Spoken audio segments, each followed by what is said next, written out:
has been known the world over as the people's champion from Sarangani province, the fighting pride of the Philippines, the reigning, defending, two-time WBO welterweight champion of the world, Manny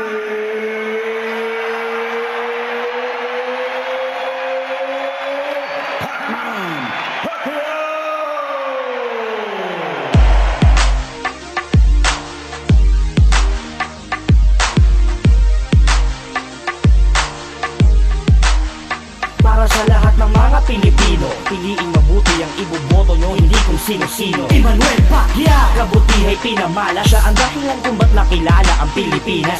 Nagbigay ng scholarship sa mga mahirap, suportado kanya kung ikay talagang masipag. Marami siyang natulungan sa Mindanao, mapa-Christian, Maguindanao, man o Maranao. Nagbigay ng kalabaw sa mga magsasaka, pati na mga bangka sa mga mangingisda. Hindi siya magnanakaw kahit magkano pusta, halos lahat niyan ay galing pa nga sa kanyang bulsa.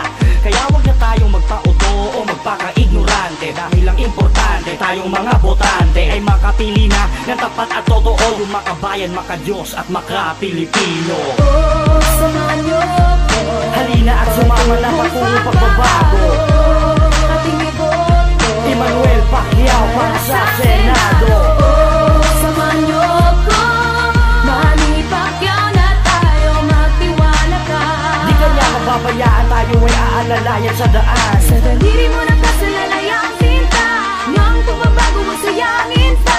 Piliin mo yung taong may tatlong katangian, makabayan, makadiyos at maka-Pilipino. For God and country, maybe it's too hard. There's no other way to salvation but only through God. Alam niya rin hindi ganun kasimple, pero pagkasamang Panginoon, walang magiging imposible. He listens first to God's verse, hard works for sharing what he learned by using his words. He just wanted to serve people who is in need. Kahit sa boxing, he don't even know how to cheat.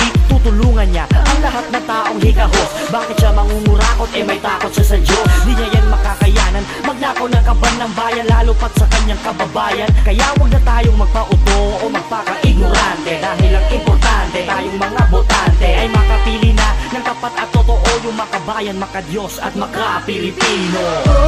Samahan niyo ko, Halina at sumama na patungo pagbabago. ating iboto. Emmanuel Pacquiao para sa Senado.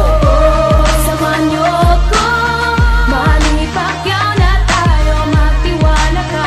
Di kanya mababayaan, tayo ay aalalayan sa daan. Sa daliri mo ng kasalalayang sinta, nang pagbabago mo sayangin pa.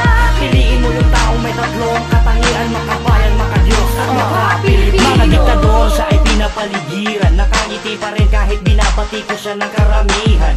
Mapagpakumbaba sa mga tao, madami na siyang nagawa, wala pa man siya sa kongreso. Ginawa siyang instrumento ng Panginoon upang maging isang modelo at mabuti na ehemplo. Ika nga, sabi nila kung gano'ng kakapakumbaba ay ganun din kataas ang tingin sa'yo ng tao. Kahit binabati ko sa'y lubos, pa rin siyang tumutulong at hindi magtatapos. Walang taong marangal ang binababagkos, ang taong mapagkumbaba ang siyang tinataas ng Diyos. Ang taong mapagkumbaba ang siyang tinataas ng Diyos. Piliin mo yung taong pataglong katangian, makabayan, makadiyos at maka-Pilipino. Sa daliri mo ng kasalalayang sinta, nang pagbabago mo sayangin pa. Piliin mo yung taong pataglong katangian, makabayan, makadiyos at maka-Pilipino.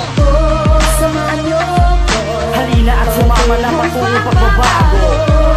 ating iboto. Emmanuel Pacquiao para sa Senado. Samahan niyo ko, Manny Pacquiao na tayo, magtiwala ka. Di kanya mababayaan, tayo ay aalalayan sa daan. Sa daliri mo